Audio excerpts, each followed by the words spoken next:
and a point of view. So Om Yoga is basically made up of three aspects. And I think of them as a braid, so it's not really sequential. They're all really of equal value.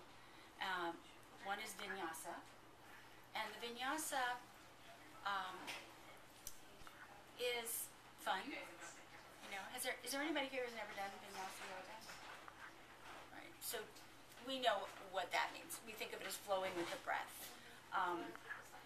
But it creates grace and coordination, and you get sweaty, and it's fun. But it also is a way for us to really experience a sense of the present and falling out of the present and how things evolve and morph. So when we think of vinyasa, we say everything has three parts: arising, abiding, and dissolving. And the dissolving of one thing is the arising of the next. So in a way, that's a very big picture. And we can explore that in how we move from warrior 1 to warrior 2, and also just in how we live our life in each breath and how we relate to each other. So all of this idea of vinyasa gets explored in a bigger sense and in a very clear and concrete sense.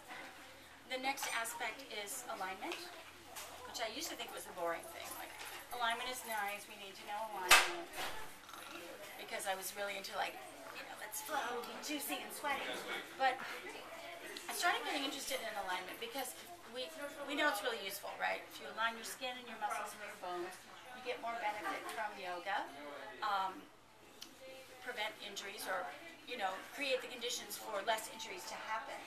But also, have you guys ever had that feeling like before yoga, after yoga? Anybody ever had that feeling, Sort of like you feel a little bit in alignment with your world. So there's a bigger sense of alignment as well that we can manifest as yoga teachers and we can connect into as yoga students. And then the other aspect are the Buddhist meditation practices of mindfulness and compassion. So this studio is our practice is integrated with some Buddhist ideas and Buddhist practices. You don't have to be a Buddhist to come here. You don't have to be a Buddhist to be a teacher here. We're not in the business of trying to make people be Buddhists. I just want to say that because I've heard people sometimes think that. You have to be Buddhist to teach or something like that. It's not that.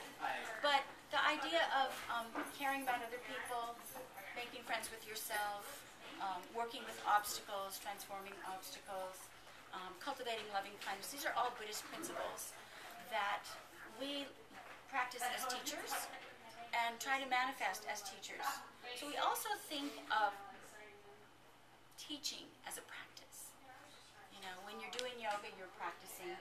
When you're meditating, you're practicing. And when you're teaching, you're practicing. And it's a different practice than when you're doing yoga. So our teacher training program is really about creating the professional skill set to be a yoga teacher and also the kind of heart and mindset of being helpful to other people as a very awake and open-hearted yoga teacher.